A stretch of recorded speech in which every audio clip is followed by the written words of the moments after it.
All right. Hit some of the big storylines. Local, college, pro, all of it. The Detroit Lions will not make the playoffs. With tiebreakers, they're 2 games back with 5 games to go. They may need to go 4-1 or even 5-0, and I just don't see this team doing it with their deteriorating trench play. So I'm going to say an overreaction at this point. And I understand all of the facts, and I know that they haven't played well. It's just there's been a number of different times, even throughout the course of my playing career, where you look back in the last 5 weeks of the season and weird stuff happens. And if you just sit there and say, gosh, if we had beaten Dallas or if we had beaten the Bears at the end of the season, we had a chance to get in. I know that the odds look long. The road looks long, but the opportunity still exists. Yes, this is an overreaction. I still think 11-6 could be on the table, and I think that would get you in. I know they have the trench problems, and look, I'm going to put some faith into that this defense is going to get its act together a little bit. This is absolutely unacceptable what's happened the last couple of weeks. Why are we paying Aleem McNeil? I mean, don't come back if you're still banged up. Seriously. Well, you'd still be paying him. Well, right, I know, but seriously, it's like somebody do something. And where's the Kelvin Shepard? Ooh, go to LSU. Oh wait, you can't. I mean, at this point, I both these coordinators were not good hires in my mind. Shepard, maybe you're neutral on, but come on, dude. How about blitz? Yes. I don't know. I know we're going to dig into this for a while, but I think for him, it's more underperforming of players than it is what he's doing in terms of concepts. It says Mew. Overreact-Jim number 2.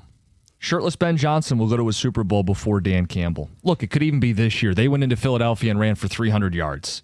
They're up 2 games in the standings. And I know we could say they have an easier schedule. They don't have Detroit's all-pro talent, and here they are. They beefed up the interior of the offensive line, and they're the number 1 team in the NFC right now.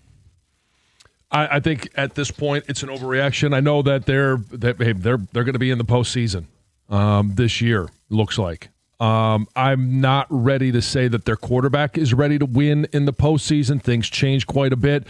The one thing that he's done and the blueprint that he took from Detroit, I think the biggest thing that he took from Detroit to Chicago is he sat there and told his GM, "We got to build the offensive line." They went out and did it. So if he has the North wrapped up and the number 1 seed in the NFC in the last game of the year, do you think he'll coach without his shirt? Oh, jeez. That'd be a bold move. I like that, by the way. I thought it was great. He's got his team's alive.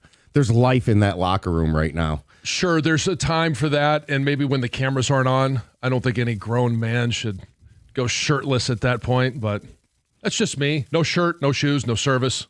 Okay, so I think we're getting ahead of ourselves. This is an overreaction. Do you think the Bears are going to win the Super Bowl this year, Jim? No, I don't. So then I'll take my chances with the next year, and the Bears will get the harder schedule and yada, yada, yada. They've given up the 8th most points in the NFL. I don't think they're Super Bowl bound this year. The Carolina Panthers are going to win the NFC South. The Bucs squeaked by, but they don't look very good. And the Panthers are starting to turn a corner. Bryce Young, multiple 4th down touchdown passes. He was on a graphic with Peyton Manning and Josh Allen this weekend. Game-winning drives, youngest to have 11. Yeah. John, I think the Panthers are going to catch him. They play twice down the stretch. They do play twice, and they also have the Saints, which might be just simply a baked-in win that's on the road. And obviously, if you play the Bucs twice, one's on the road, one's at home.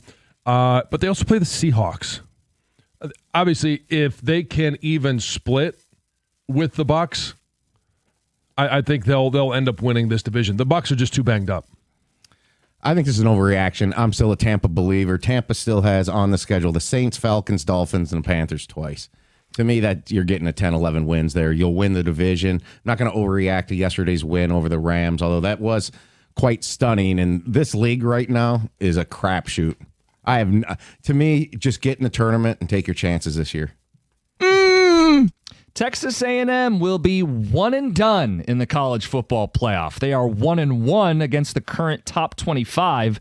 They missed out on all of the SEC teams in the playoff field. Marcel Reese, too careless with the football. I think they get a first-round bye, no home game, and then lose the very first game they play. I think this is right now a bit of an overreaction. They may be last year's Ohio State, where they lose to their rival. They learn some tough lessons. They buckle down. Their quarterback is playing against a much better, faster defense than he's seen all season. They get into the playoffs, and they get refocused, and they make a run. Yeah, I think this is an overreaction. I mean, look, right now it looks like they're going to play a home game, right? Yeah. And I don't see them falling to 9 no matter what happens in this thing. It might fall to 8. Oh, I think that it could be 4 and have a bye and then lose the first game they play. Potentially, yeah. I mean, it depends. There's too much up in the air to say this right now, and I think it's just overreacting too much to that loss. My point is they aren't battle-tested. They didn't play all the good teams. No, I pointed out in picks last week. That's why I took Texas. They hadn't played any of the great SEC teams. I'm with the Mafia. It would be a, quote, disservice to the sport, Sarkisian's words. It would be a disservice to the sport to put Texas in the playoff. As much as he wanted to politic after they won that game on Friday night, that was the reality. They're a 3-loss team. They lost 25% of their games. They lost to 4-8 Florida. That's what's keeping them out. For anybody saying they're being punished for scheduling Ohio State, no, they're being punished for losing. That's why we play sports. Complaining about good losses is not a competitive mindset. It's weenie behavior. Well, I mean, I wouldn't necessarily use those terms, but I do think this is not an overreaction. You look and you say, okay, well, week 1, you are allowed to get better. And, I mean, but so does Ohio State. Do they look as improved as Ohio State? No. And you look at Florida. That loss was a tough loss. And, okay, it was on the road. It was in the swamp. Georgia was on the road, but you got blown out in that game. It wasn't even competitive. I think there's plenty of other 2-loss teams that are good enough that they should be in above a 3-loss Texas. I think there's a little bit of an overreaction because it's a little bit of a subjective debate here. Like, I question, why is Notre Dame better than Texas? You know, Texas, the Florida loss is killing them. Notre Dame doesn't have that loss, so that would be the argument against that. Yes. But, I mean, Notre Dame's losses are by, a combined 4 points. So, look. If you lose to an 8-loss team and you lose 25% of your games, you don't deserve to be in the 12-team playoff. I know, but I know we're going to go down the road here of, well, really, does Tulane deserve to be in the playoff? I mean, the system's stupid. That's the disservice of the sport. Doomy. Bryce Underwood should transfer. Soft schedule, and they never developed him. From Halloween on, he had more turnovers than touchdowns. You prepare all year for your test that is Ohio State, and you attempt 5 passes in the first half. He throws for 63 yards in the game. The portal would be his oasis. He could go to LSU and play for Lane. He could go to Bama with DeBoer, USC and Lincoln Riley. He should use the portal and leave. I think it's a bit of an overreaction. And basically because he's making a lot of money here. And maybe somebody else offers him more money. I don't know that that's the truth. But shouldn't he also value his development too? Sure. He can get because you're going to get more money in the NFL than you will in college football. But I think it's a bit of an overreaction because of the young offensive line. There's a lot of young players around him that also need to develop. And it goes to your question, is the offense, are the coaches developing these guys? So I say barely overreaction. In this college football world, it seems like he should just jump and run. But I think being a true freshman and playing the entire season and with the young offensive line, that he should really, for his sake, see it through here at least one more year. And maybe if we're looking at this next year with just a little bit of growth, he should probably jump and run because I don't know if Sharon Moore is the best thing for him. Grit. Lane Kiffin didn't handle this wrong. I know he's the popular villain right now in college football, but this is how it goes every year. Coaches leave before the postseason. It's not unique to Lane. It's happening to a bunch of coaches. And LSU is the better job than Ole Miss, no questions asked. Nick Saban made the great point. You can recruit a higher-level athlete at LSU than Ole Miss. You don't have to be as portal-reliant at LSU as you do at Ole Miss. So if we can acknowledge Lane is following the protocols that everybody operates under, he didn't do anything wrong. And I think Ole Miss is wrong for not having him coach the playoff. They are putting themselves in a disadvantaged position by not having their head coach, the man who resuscitated and revived the program, coach these games. They're going to operate out of spite and tell them to hit the road. Well, good luck now. They did it to themselves. Yeah. Overreaction. And I think you just put in this just to raise my blood pressure.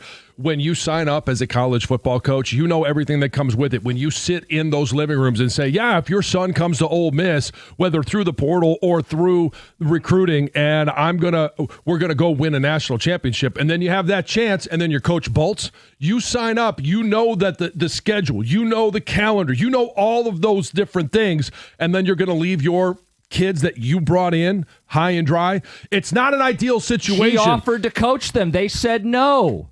Yeah, he offered to coach them. So why don't I spend a little bit more time recruiting all of my current players to transfer once the portal opens up January 2 into LSU? Look, it's Ole Miss's decision not to have him coach this playoff. He was willing to. They don't want him to. Best of luck. See you, Lane.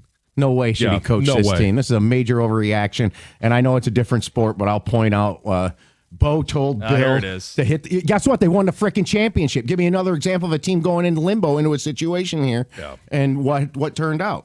Yeah. So North Texas is going to have their coach stay, even though he took the Oklahoma State job. Are they a bunch of chumps? Different program. Yeah. Different. They're putting their program level, first. Different their level, program different first. program. It's what's best to chase this year, and Ole Miss has decided we want to be petty and tell them to leave. No, they want to be realistic. I want a rebel man coaching the Rebels. There it is. There you go, John. Deep breaths. It's your Overreact-Jims, 97.1.